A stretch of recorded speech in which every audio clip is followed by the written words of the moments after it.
الرجیم بسم اللہ الرحمن الرحیم رب اشرح لی صدری ویسر لی امری واحلل عقدۃ من لسانی یفقہوا قولی ربی زدنی علما۔ بسم اللہ الرحمن الرحیم۔ سورہ الانعام آیت نمبر 91۔ کل ہم لوگوں نے جہاں آیت نمبر 90 پہ سبق ختم کیا تھا، وہ آیت میں نے آپ کو بتائی تھی کہ اس بات پہ دلیل ہے کہ اللہ کا دین سکھانے پر اجر لینا جو ہے وہ قرآن کی روح سے وہ حرام ہے اور اس کی اجازت نہیں ہے۔ ہر پیغمبر کے منہ سے یہی بات قرآن میں بتائی گئی ہے کہ قل فرما دیجئے لا اسألکم علیہ اجرا، میں اس چیز پر تم سے کوئی اجر نہیں مانگتا، کوئی اجرت نہیں مانگتا۔ ان ہوا الا ذکری للعالمین، نہیں ہے مگر یہ ایک نصیحت تمام جہان والوں کے لیے۔ اگلی آیت جو ہے وہ اس کی ایک ممتاز آیت ہے اس سورت کی، اور میں نے آپ کو بتایا تھا کہ سارے سورت کا مقصد جو ہے وہ توحید ہے۔ تو یہ اس سورت کی آپ سمجھیں ایک سینٹرل آیت ہے جس میں اس کا مقصد سمجھایا گیا ہے، اور یہ پچھلی آیت سے بھی متصل ہے۔ بسم اللہ الرحمن الرحیم۔ وما قدر اللہ، اور نہ انہوں نے قدر کی، نہ انہوں نے قدر جانی، نہ انہیں اندازہ ہوا حق قدر ہی، جیسا اس کی قدر کا حق تھا۔ اس قالو، جب انہوں نے کہا ما انزل اللہ، نہیں اتاری اللہ نے علی بشر، اپنے بندے پر، کسی انسان پر، من شیئن، کوئی بھی چیز۔ وما قدر اللہ، نہیں انہوں نے اللہ کی قدر جانی، حق قدر ہی، جیسا اس کی قدر کا حق تھا۔ اس قالو، جب انہوں نے یہ کہا ما انزل اللہ، نہیں اتارا اللہ نے علی بشر، کسی انسان پر، من شیئن، کوئی بھی چیز۔ بہت زیادہ امپورٹنٹ کانسیپٹ ہے یہ، اور یہ ایک کانسیپٹ اگر ہم سمجھ لیں تو آپ سمجھیں کہ ہم نے 70% جو شرک ہم کرتے ہیں اس کا تو ہم نے 70% کا خاتمہ کر دیا ہے۔ دیکھیں، ہمارے ہاں ایک بہت خطرناک کانسیپٹ جو ہے، جو اس صورت میں پہلے بھی پڑھا چکی ہوں، وہ یہ ہے کہ رسول اور نبی جو ہیں یہ عام انسان نہیں ہیں۔ اس کے ڈیفرنٹ لیولز ہیں۔ ایک لیول میں تو لوگ یہ کہتے ہیں کہ وہ اللہ کے چنے ہوئے بندے ہیں، اور وہ ایک خاص قسم کے انسان ہیں جو ان کے بعد دنیا میں نہیں آ سکتے، اور یہ کیونکہ ان کے جسم جو تھے وہ وحی سننے کے اور وحی کو قبول کرنے کے اور وحی کو ایکسیپٹ کرنے کے قابل تھے ان کے جسم، اور یہ عام انسانوں کے جسم نہیں ہیں۔ ایک لیول تو یہ ہے، یہ فزیکل لیول ہے، اور یہ ہم کسی حد تک مان سکتے ہیں۔ اس سے اگلا لیول یہ ہے کہ رسول اور نبی اور پیغمبر جو ہیں یہ بشر تھے ہی نہیں، یہ انسان ہی نہیں تھے، یہ کوئی اور مخلوق تھے جو ہم نہیں سوچ سکتے، اور حضور صلی اللہ علیہ وسلم پہ آ کے چونکہ ختم نبوت ہو گیا تو اب اس طرح کے انسان دنیا میں آ ہی نہیں سکتے۔ اب یہ ذرا زیادہ خطرناک کانسیپٹ ہے، میں آپ کو بتاؤں گی یہ کیوں اتنا خطرناک ہے۔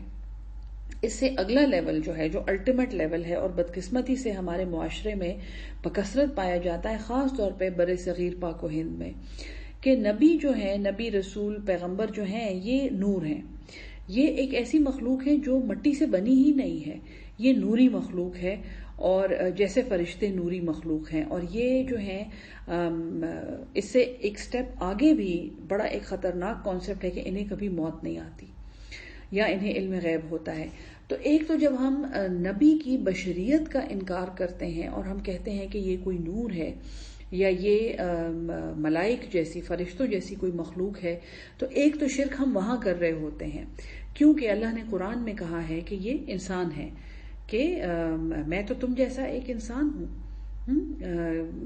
لیکن اس سے اگلے درجے کے ملٹیپل شرک ہم اس وقت کرتے ہیں جب ہم یہ کہتے ہیں کہ اس کو موت بھی نہیں آنی چونکہ یہ ایک نور ہے، اور چونکہ اس کو موت نہیں آنی ہے تو یہ زندہ جاوید ہے، یہ زندہ حاضر ناظر ہے جیسے اللہ کی ذات ہے، تو یہ تو ڈائریکٹ شرک ہے۔ اب یہ شرک خفی نہیں رہا، اب یہ ڈائریکٹ شرک بن گیا ہے۔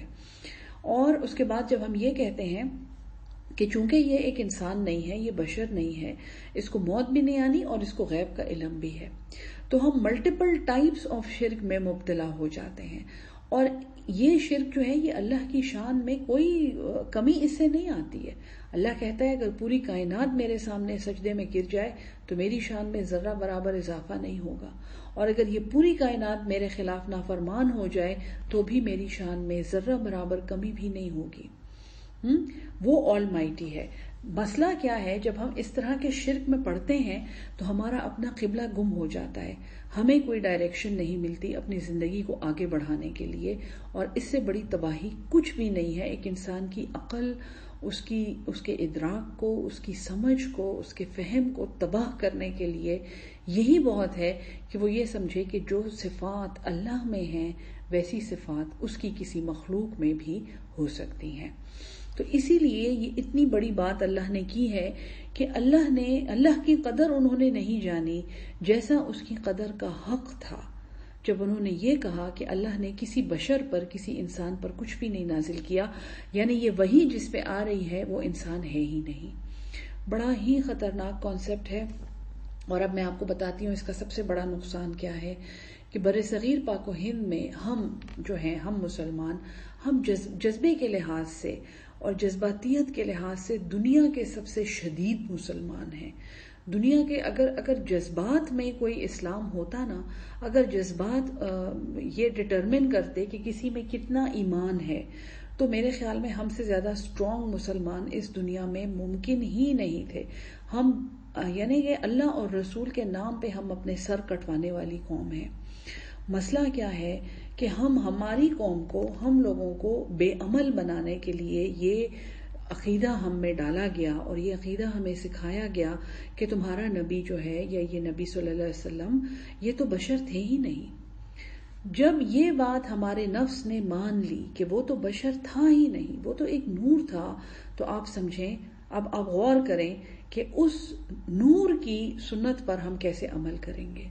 جو اس کی تعلیمات ہیں، جو اس نے اپنی امت بنانے کے لیے، جو اس نے ہمیں معاشرت سکھائی ہے، جو اس نے ہمیں اخلاق سکھایا ہے، وہ ساری باتیں ہمارے لیے ناقابل عمل ہو جاتی ہیں، کیونکہ ہم مٹی کے بنے ہوئے انسان ہیں، جبکہ حضور صلی اللہ علیہ وسلم اس عقیدے کے مطابق انسان تھے ہی نہیں، وہ تو ایک نور تھے۔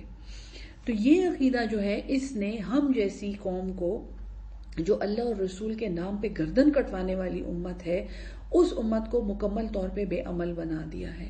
کیونکہ عمل ہم کسی انسان کی سنت پہ عمل کریں گے نا، ہم کسی بادشاہ کی سنت پہ، کسی سیاستدان کی سنت پہ، کسی ایکٹر کی سنت پہ عمل کریں، کیونکہ وہ ہم جیسا انسان ہے۔ نبی کی سنت تو جناب وہ تو انسان تھا ہی نہیں، وہ تو نور تھا۔ یہاں سے ہماری بے عملی کی ابتدا ہوئی ہے، اور آج جو امت کا حال ہے وہ سب آپ کے سامنے ہے۔ تو جب انہوں نے ایسا کہا کہ اللہ نے اپنے انسان پہ کچھ نہیں نازل کیا، قل فرما دیجئے، من انزل الکتاب، کس نے وہ کتاب اتاری تھی، الذی وہ جو، جاء بہ موسیٰ، جس کے ساتھ موسیٰ آئے تھے، نورن، جو ایک روشنی تھی۔ بار بار میں آپ کو کہہ رہی ہوں، اب یہ 5ویں دفعہ ہو گئی ہے کہ اس کتاب کو نور کہا جا رہا ہے جو پیغمبر کے ساتھ آئی ہے، وہدی للناس، اور ہدایت ہے لوگوں کے لیے، تجعلونہا، تم نے بنا دیا اس کو قراطیس، قرطاس ورق کو کہتے ہیں، پیج کو کہتے ہیں، قراطیس اس کی جمع ہے، تو تم نے اسے ورقہ ورقہ بنا دیا، تم نے تو اس کے سارے پیجز ایک دوسرے سے الگ کر دیے، تبدونہا، تم ظاہر کرتے ہو اس کو، وتخفونا، اور تم چھپاتے ہو، کثیرا، اکثر تم اس میں سے چھپا لیتے ہو، وعلمتم، اور تمہیں سکھایا، ما لم تعلموا، جو تم نہیں جانتے تھے، انتم، تم، ولا آباؤکم، اور نہ ہی تمہارے باپ دادے، قل اللہ، یعنی کس نے تمہیں سکھایا جو تم نہیں جانتے تھے اور تمہارے باپ دادے بھی نہیں جانتے تھے، قل اللہ، آپ فرما دیجئے اللہ نے ایسا کیا ہے، اللہ نے وہ کتاب نازل کی ہے، ثم ذرہم، پھر انہیں چھوڑ دیں، فی خوضہم، اپنے بیہودہ کھیلوں میں، یلعبون، وہ کھیلتے رہیں۔ یعنی اللہ تعالیٰ اس عقیدے کو ایک بیہودہ کھیل کہہ رہا ہے۔ بہت غور سے اپنے عقیدے کا اور اپنی جو تعلیمات آپ کے دل مانتے ہیں آج تک، ان کا جائزہ لیں، اور پھر اللہ سے یہ دعا کریں اور یہ کوشش کریں کہ کسی بیہودہ کھیل میں نہ پھنس جائیں، اور اللہ کے سچے دین کی اقتداء کرنے والوں میں شامل رہیں۔ وَهَذَا کتاب، اور یہ ایک کتاب ہے، انزلناہ، ہم نے نازل کیا اسے، مبارکن، برکت والی، مصدق الذی، تصدیق کرنے والی اس کی جو، بین یدیہ، جو اس سے پہلے ہیں، وَلِتُنذِرَ، اور تاکہ تم ڈراؤ، ام القریٰ کس شہر کو کہتے ہیں؟ مکہ کو کہتے ہیں، ام القریٰ یعنی مکہ کے رہنے والے، ومن حولہا، اور جو اس کے ارد گرد ہیں۔ بڑی امپورٹنٹ یہ آیت اس لحاظ سے ہے کہ اللہ تعالیٰ کہتا ہے وَهَذَا الْكِتَابُ، یہ ایک کتاب ہے، انزلناہ، ہم نے نازل کیا ہے، مبارکن، یہ برکت والی ہے۔ برکت ایک ایسا لفظ ہے جو برکہ سے نکلا ہے، جس کا مطلب ہے بڑھوتری۔ اس کو سمجھانا بہت مشکل ہے، نہ انگریزی میں اور نہ اردو میں کوئی ایسا لفظ ہے جو آپ کو برکت سمجھا دے، لیکن انگلش میں ایک لفظ ہے جس کو کہتے ہیں ابنڈنس۔ اس کو اگر آپ بلیسڈ ابنڈنس کہیں نا، کہ ایک انتہائی مبارک ابنڈنس۔ اب ابنڈنس کے لیے بھی کثرت ہے ایک لفظ، لیکن کثرت جو ہے وہ عربی میں اس کا وہی مطلب نہیں ہے جو ابنڈنس کا انگلش میں مطلب ہے۔ تو مبارک جو ہے اس کا مطلب ہے ایک ایسی چیز جو خود بخود بڑھتی ہے اور اس میں برکت ہوتی ہے اور وہ بلیسڈ ہوتی ہے، یعنی کہ وہ بری نہیں ہوتی، وہ بھلائی پہ بھلائی ہوتی ہے، اس میں کوئی برائی نہیں ہوتی۔ تو یہ کتاب ہم نے نازل کی ہے جو برکت والی ہے، یعنی یہ خود سے خود بڑھنے والی ہے۔ اس کے اندر ایک ایسا مادہ ہے، اس کے اندر ایک ایسا مٹیریل ہے جو خود سے خود ملٹیپلائی ہوتا ہے اور بڑھتا چلا جاتا ہے۔ اور اس کی واحد مثال میں آپ کو آپ کی سمجھ کی دوں گی۔ یاد کریں جب آپ نے الفاتحہ سننی شروع کی تھی، اس وقت آپ کو کتنا قرآن سمجھ آتا تھا، اور آج آپ 114 میں سے الحمدللہ 6 سورت پڑھ رہے ہیں۔ اور اب اپنی سمجھ کا آپ ذرا جائزہ لیں، صرف سمجھ، باقی باتیں بہت لمبی بات ہو جائے گی، صرف سمجھ دیکھیں، آپ کی سمجھ، آپ کا فہم کیسے یہ ملٹیپلائی نہیں ہوا۔ آپ کسی درخت کو دیکھتے ہیں، پودے کو دیکھتے ہیں، مکھی کو دیکھتے ہیں، مچھر کو دیکھتے ہیں، آپ کے ذہن میں قرآن کی کوئی بات آتی ہے کہ نہیں؟ ابھی اگر نہیں آتی نا تو آئے گی انشاءاللہ، کیونکہ یہ اس کی فہم کی، یہ اس کی سمجھ کی برکت ہے۔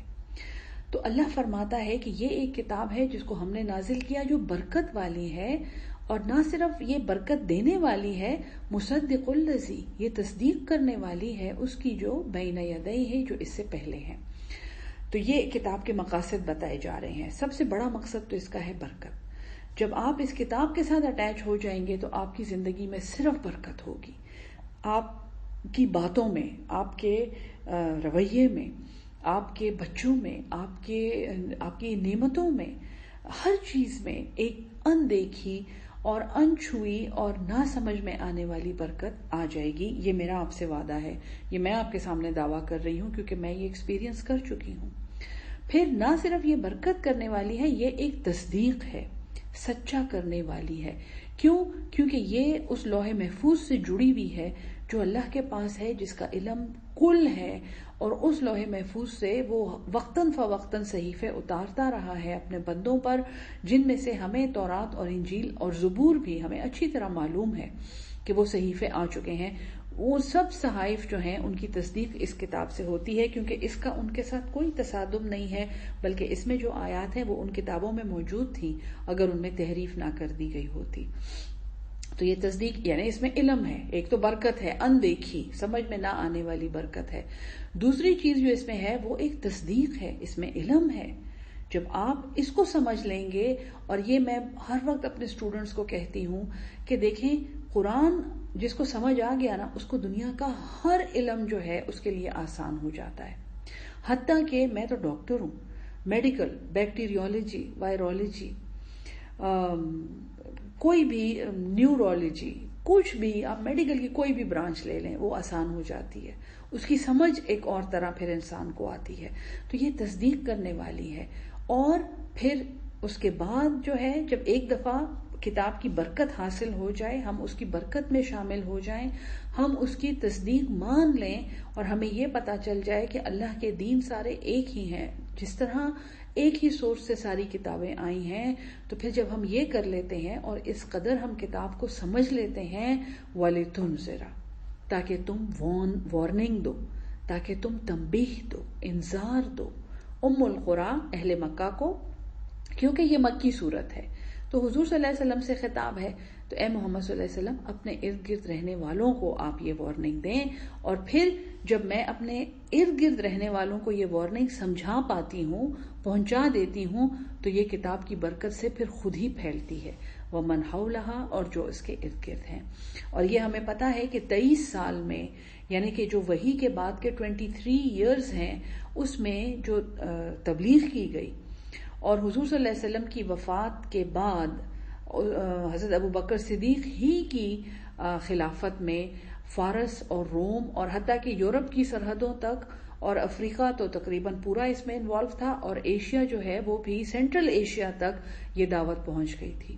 ایک نیوکلیئر دعوت جو ایک نبی کو دی گئی، وہ 23 سال میں سے آپ دیکھیں 30 سال میں 7 سال 6-7 سال آپ اس کے بعد کے ڈال لیں، 30 ایئرز میں کوئی دنیا کا آپ نے نظریہ دیکھا ہے جو 30 سال میں گلوب کے آلموسٹ 60% کو وہ کور کر چکا ہو، 60% انسانیت کو وہ پہنچ چکا ہو.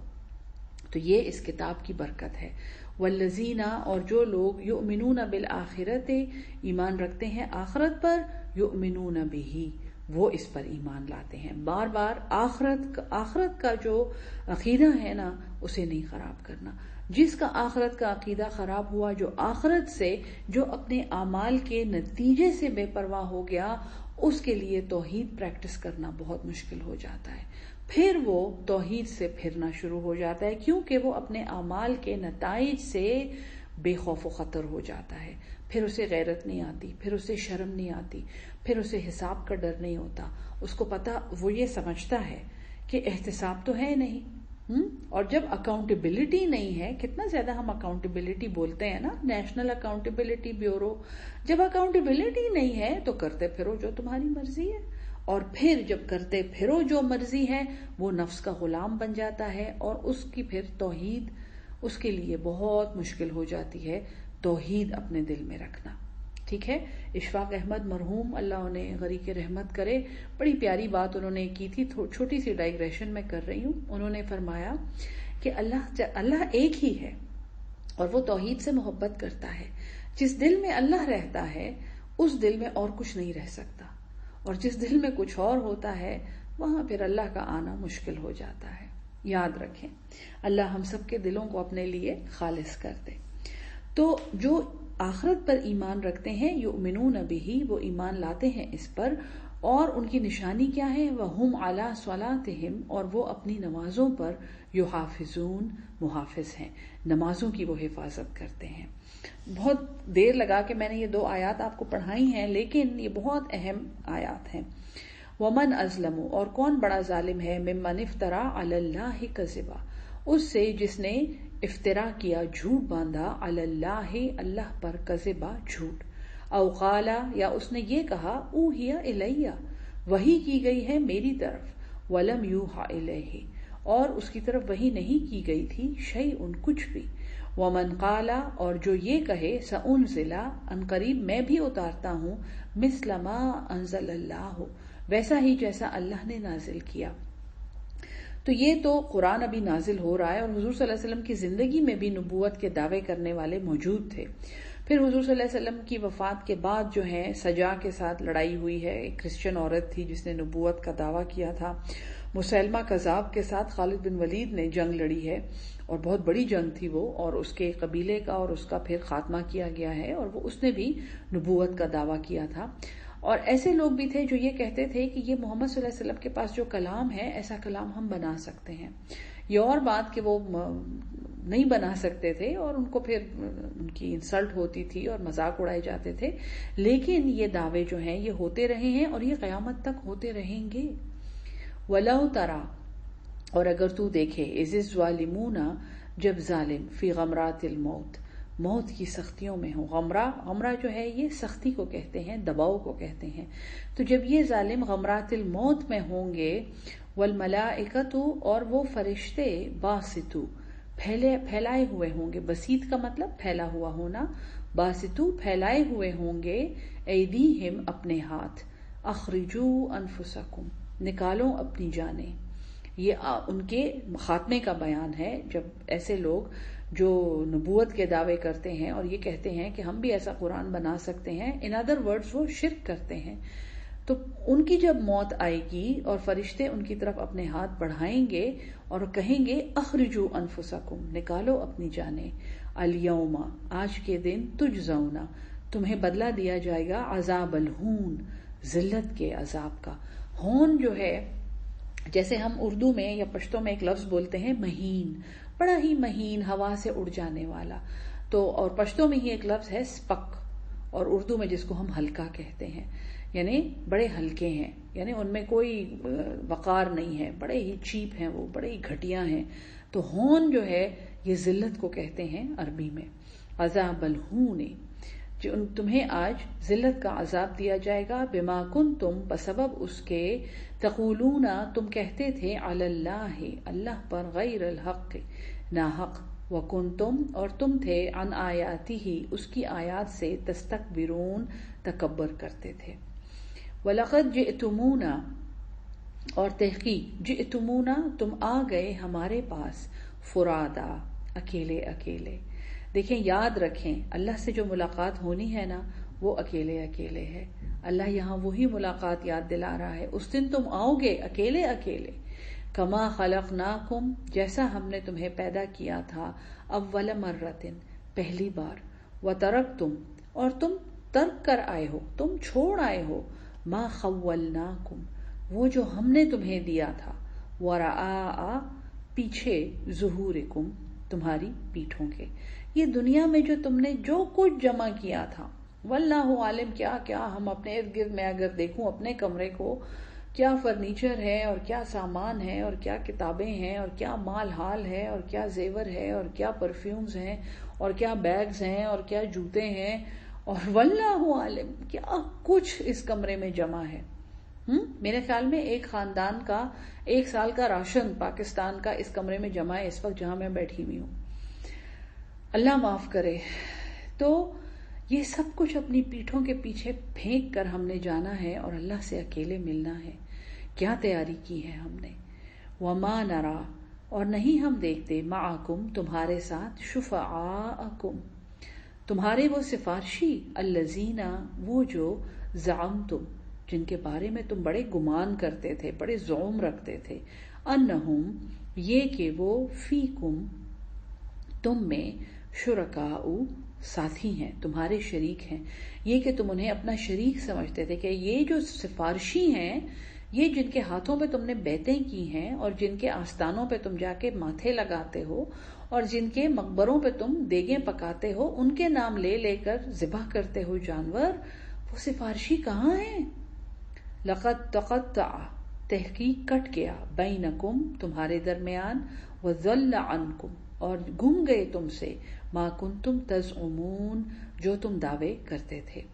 یعنی شرک کی اگر کسی صورت نے جڑ ماری ہے نا تو وہ سورہ الانعام ہے. ان اللہ بے شک اللہ, فالق الحب فلق, سورہ فلق یاد ہے نا آپ کو, قل اعوذ برب الفلق ہے. فلق کا مطلب ہے ایک یہ پروسیس جو ہے نا, فالقا فالام قاف, یہ اس ایک عمل کو کہتے ہیں جب ایک پودا بیج کو چیر کر اس میں سے وہ کومپل نکل آتی ہے, اس کو فلق کہتے ہیں. تو ان اللہ فالق بے شک اللہ چیرنے والا ہے, الحب دانے کو, والنوا اور گٹھلی کو. وہ اللہ یعنی اللہ تعالیٰ ایک بڑی زبردست مثال دے رہا ہے کہ تم نے دانے کو پھٹتے ہوئے تو دیکھا ہوگا نا, اس میں سے ایک کومپل نکل آتی ہے جس میں سے پورا درخت بن جاتا ہے, اور تم نے گٹھلی کو بھی چرتے ہوئے دیکھا ہوگا اور اس میں سے ایک نیا درخت نکل آتا ہے, اس میں نئے پھل لگتے ہیں, دیکھا ہوگا نا تم نے. بے شک وہ اللہ ہے. ذرا سوچو اور کہو کہ یہ اللہ, ان اللہ فالق الحب والنوا. پھر جب تم نے یہ بیج اور یہ گٹھلیاں دیکھ لی ہیں نا تو اب ذرا ایک بات سنو, یخرج الحی من المیت, یخرجو نکالتا ہے, الحی زندہ کو, من المیت مردے سے, ومخرجو اور نکالنے والا ہے, المیت مردے کو, من الحی زندہ سے.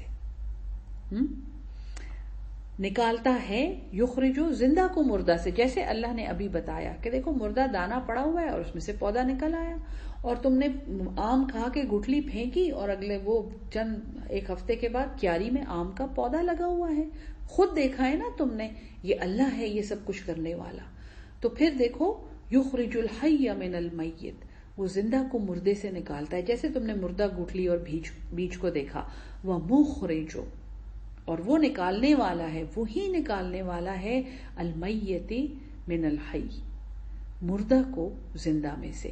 جب اتنی بات تمہیں سمجھ آ گئی ہے نا کہ زندہ مردہ میں سے نکل رہا ہے، تو پھر اچھی طرح دیکھ لو کہ اسی مردے میں سے، جب تمہیں یہ سمجھ آ گیا نا کہ مردے میں سے اللہ زندہ نکال سکتا ہے، تو اسی طرح وہ پھر ہر مردے میں سے زندہ نکال سکتا ہے. ٹھیک ہے نا؟ ذالکم اللہ، یہ اللہ ہے. فانا تؤفکون، تو تم کہاں بہک رہے ہو، کہاں ادھر ادھر جا رہے ہو. فالق الاصباح، وہی لفظ ہے فالق، فلقہ چیر کر نکالنے والا، الاصباح صبح کو. وجعل اللیل، اور اس نے بنایا رات کو، سکنن سکون. والشمس والقمر، اور سورج اور چاند، حسبانن ایک حساب کا ذریعہ، حساب کرنے والے. سورج اور چاند تم مہینوں کا اور دنوں کا حساب رکھنے کے لیے استعمال کرتے ہو. ذالک تقدیر، یہ اندازے ہیں، العزیز العلیم، جو غالب ہے، زبردست ہے اور علم والا ہے. وہو الذی، اور وہی ذات ہے، جعل لکم، جس نے بنائے تمہارے لیے، النجوم ستارے، لتہتدوا بہا، تاکہ تم راستہ معلوم کرو ان سے. دیکھو ایسے بھی لوگ ہیں جو ستاروں کی عبادت کرتے ہیں. تم یہ نہیں سمجھتے کہ خالق نے ستارے اس لیے بنائے ہیں کہ تم ان سے راستے معلوم کرو. فی ظلمات البر، اندھیروں میں خشکی کے، والبحر، اور دریا کے. قد فصلنا الآیات، تحقیق فصلنا تفصیل بیان کر دی ہے ہم نے، الآیات اپنی آیات کی، لقوم ان لوگوں کے لیے، یعلمون جو علم رکھتے ہیں. وَهُوَ الَّذِي، اور وہی ذات ہے، انشأکم جس نے پیدا کیا، من نفس واحدۃ ایک وجود سے، ایک نفس سے تمہیں پیدا کیا. فمستقر، پھر ایک قرار پانے کی جگہ ہے. عربی میں مستقر ماں کے رحم کو بھی کہتے ہیں. مستقر جو ہے یہ قرار سے نکلا ہے. اردو میں آپ سمجھیں جیسے ایک ٹھکانہ، تو ایک مستقر ہے. وَمُسْتَوْدَعٌ، مستودع، یہ لفظ جو ہے نا یہ ذرا مشکل ہے سمجھانا. مستودع جو ہے نا یہ ایک امانت رکھنے کی جگہ ہے، ایک جگہ پہ سونپ دینا ایک چیز کو.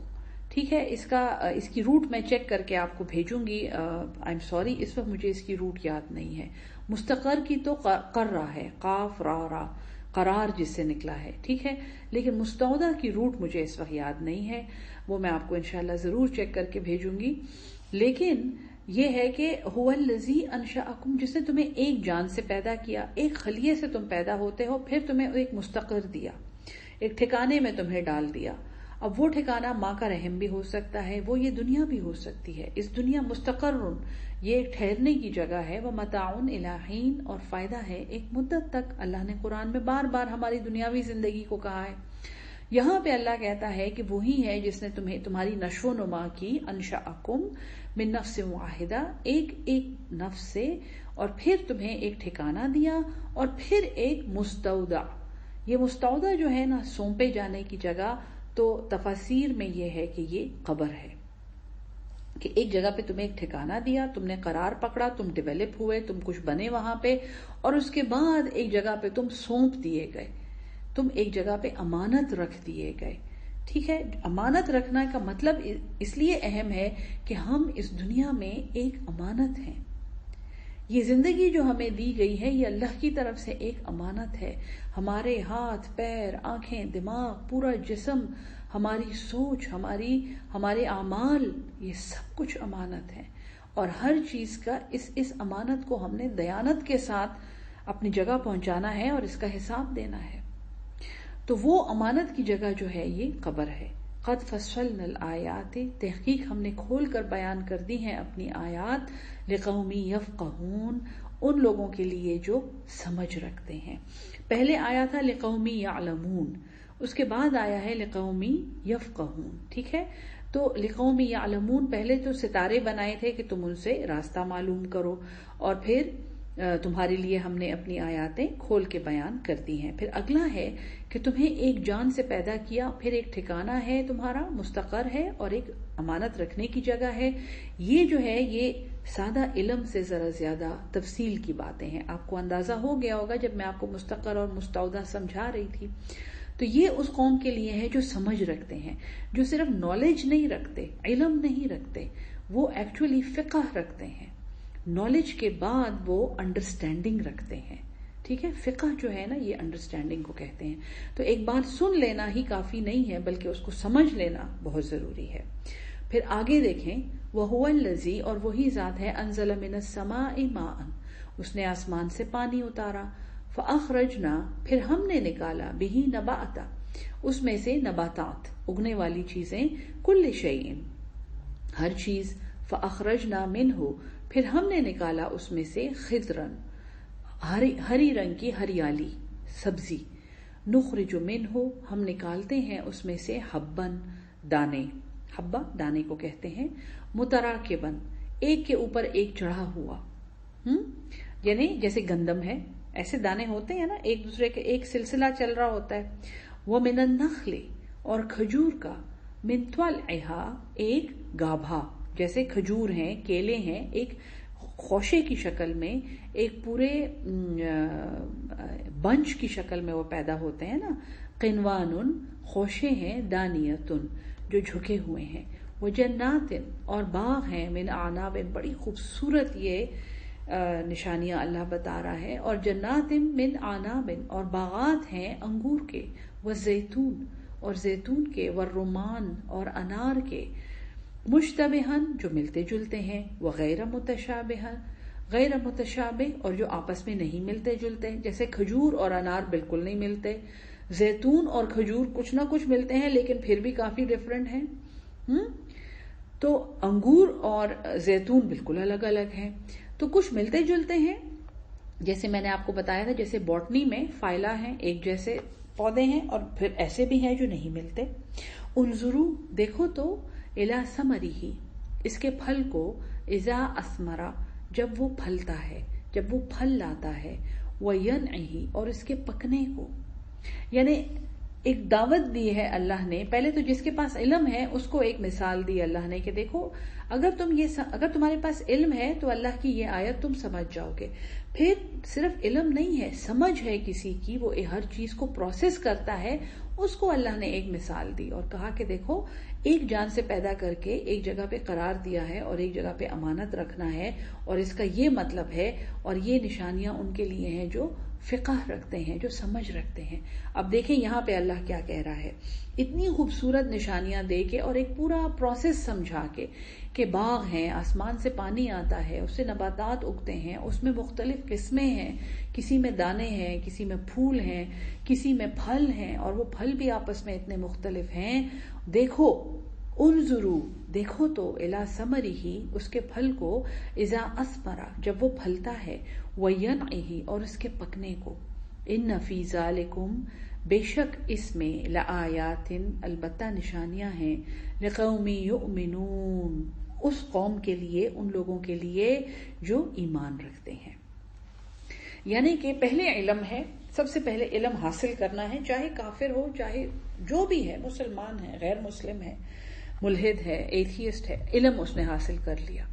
جب وہ علم حاصل کر لے گا تو اس علم کا حق یہ ہے کہ وہ اس علم کو سمجھے، انڈرسٹینڈنگ ڈیولپ کرے، اس کی تہ میں جائے، اس کی روٹ میں جائے. اس چیز کو کیا کہتے ہیں؟ فقہ حاصل کرنا، سمجھ حاصل کرنا. تو جو سمجھ حاصل کر لے گا اس کو یہ سمجھ آ جائے گا کہ اس دنیا میں ہم بہت تھوڑی دیر کے لیے آئے ہیں اور ایک ہی جان سے پیدا ہوئے، ہم میں کوئی فرق نہیں ہے، گورا کالا اس کے لیے برابر ہو جائے گا، کافر اور نان کافر اس کے لیے برابر ہو جائے گا. اس کو فقہ حاصل ہو جائے گا، اس کو سمجھ آ جائے گی اپنے خالق کی تخلیق کی.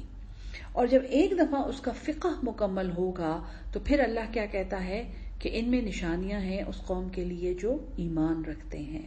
یعنی ایمان جو ہے یہ علم کی سب سے اونچا لیول جو علم کا ہے وہ ایمان ہے، جو فقہ کے بھی بعد آتا ہے.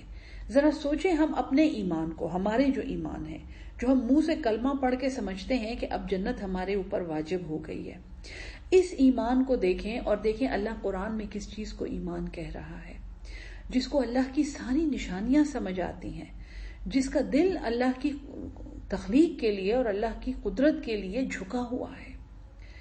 تو پھر وہ قوم جو ایمان رکھتی ہے اس کے لیے اللہ نے اتنی بڑی ایک خوبصورت نشانی بیان کی ہے، وہ پھر وَجَعَلُوا لِلَّهِ شُرَكَاءَ، اور انہوں نے بنایا اللہ کے شریک، الجن، جنوں کو، وَخَلَقَهُمْ، حالانکہ اللہ نے انہیں پیدا کیا ہے، وَخَرَقُوا لَهُ، خرق کاٹنا یا تراشنا یا ڈیزائن کرنا، وَخَرَقُوا لَهُ، اور وہ تراشتے ہیں اس کے لیے، بنینا، بیٹے، وبناتے، اور بیٹیاں، بغیر علم، بغیر علم کے، یعنی کہ شرک جو ہے یہ جہالت کا سب سے بڑا ایکسپریشن ہے۔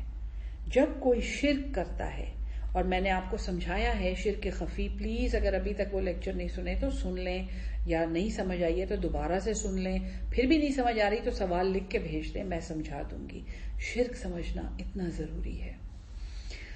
تو یہ سب باتوں کے باوجود وہ اللہ کے شریک جنوں کو بناتے ہیں، جن کو اللہ نے پیدا کیا ہے، بلکہ وہ اللہ کے لیے بیٹے اور بیٹیاں بناتے ہیں بغیر علم، علم نہیں ہے نا، اس لیے ایسی حرکتیں کرتے ہیں۔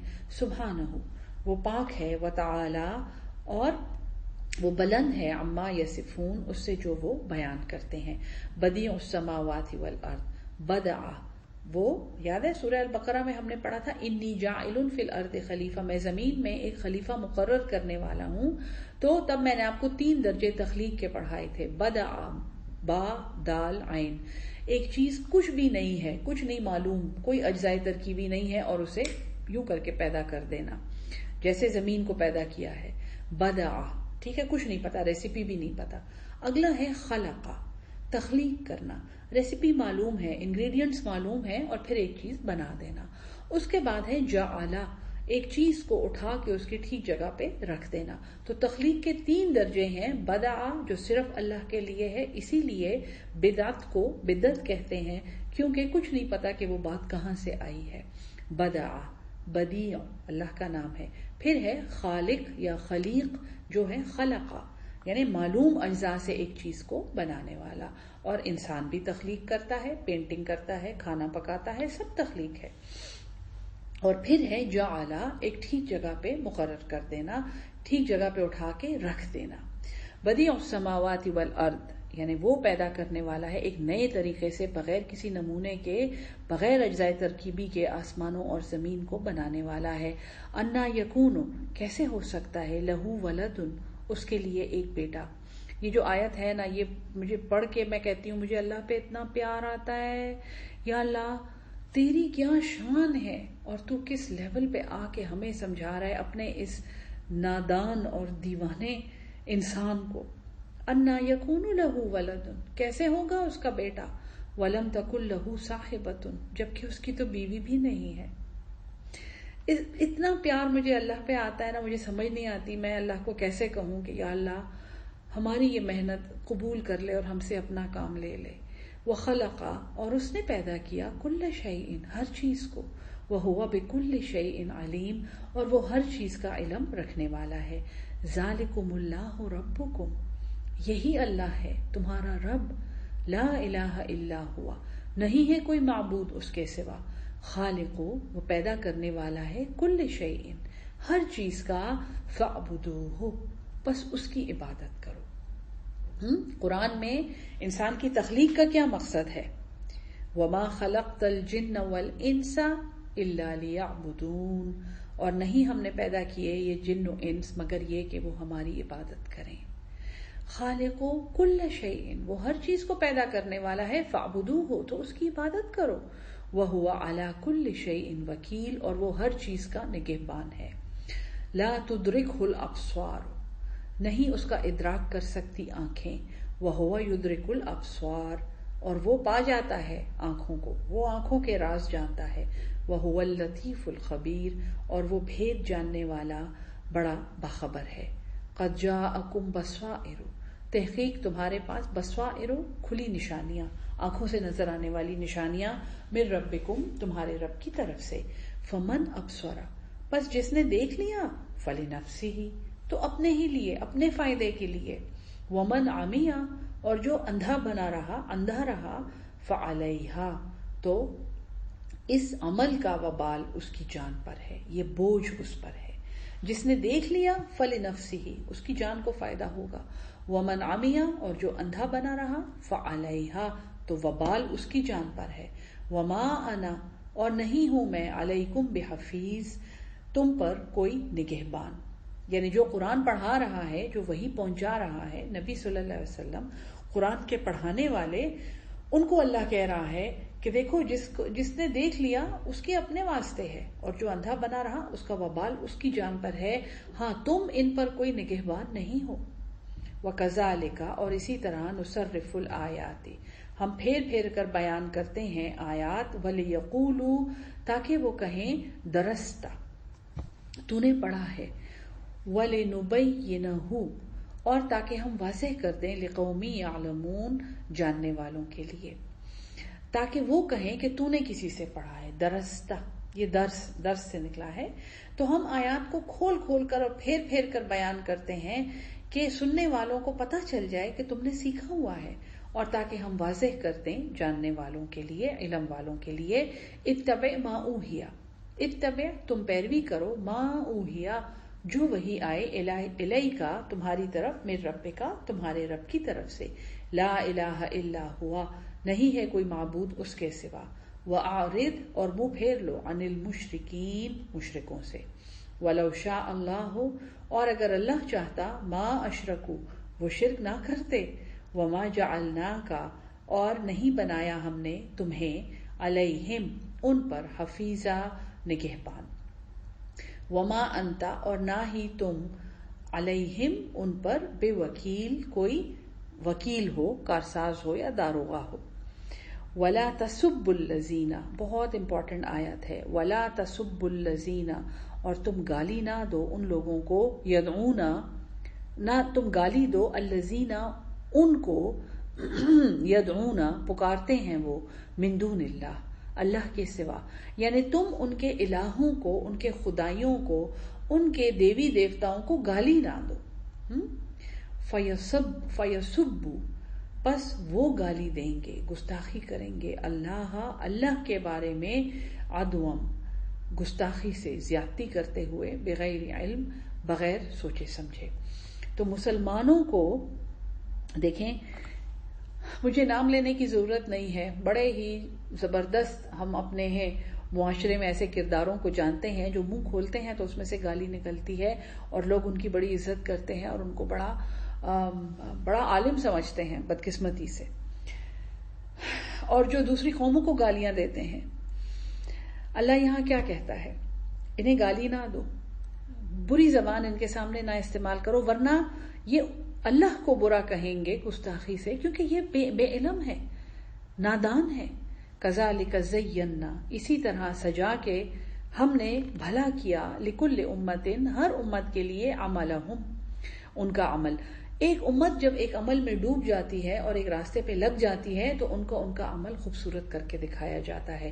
یہ اللہ نے قرآن میں بہت بڑی غلط فہمی کو دور کیا ہے کہ جب کوئی امت برے کام کرتی ہے تو اللہ میاں زبردستی فرشتے بھیج کے ان کو مارتا پیٹتا ہے اور ان کو ہدایت دیتا ہے۔ جی نہیں، ایسی کوئی بات نہیں ہے، قرآن اس کی نفی کر رہا ہے۔ کذالک زینا لکل امت عملہم اسی طرح ہم نے ہر امت کو، ہر فرقے کو ان کا عمل خوبصورت کر کے دکھایا۔ ثم الی ربہم پھر اپنے رب کی طرف، مرجعہم ان کا لوٹنا ہے، فینبئہم پس وہ خبر دے دے گا ان کو، بما کانوا یعملون جو وہ عمل کرتے تھے۔ واقسموا باللہ اور وہ قسمیں کھاتے تھے اللہ کی، جہد ایمانہم بڑی سخت قسمیں، لئن جاءتہم البتہ اگر آئی ان کے پاس، آیتن کوئی نشانی، لیؤمنن بہا البتہ ضرور وہ ایمان لائیں گے اس پر۔ یہ بات ہوئی تھی نا شروع میں کہ نشانیاں تو ایمان والوں کے لیے ہیں، ایمان کے بغیر اللہ کی کوئی نشانی نہیں نظر آتی۔ قل فرما دیجئے انما الآیات، اس کے سوا نہیں ہے کہ ساری نشانیاں عند اللہ، اللہ کے پاس ہیں، وما یشعرکم، وما اور کیا، یشعرکم خبر نہیں ہے، کسی کو شعور نہیں ہے، انہا یہ کہ وہ، اذا جاءت جب وہ آئیں، لا یؤمنون تو وہ ایمان نہیں لائیں۔ ساری نشانیاں تو اللہ کے پاس ہیں، اور تمہیں کیا خبر ہے کہ جب نشانی آئے بھی تو یہ ایمان نہیں لائیں گے۔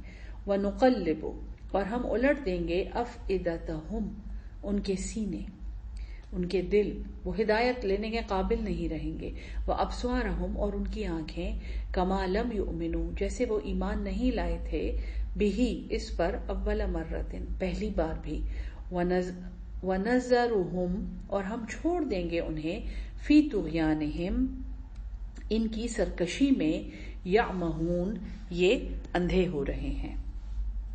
اللہ تعالی ہم سب کو قرآن کو سمجھ کر اس کو آگے پہنچانے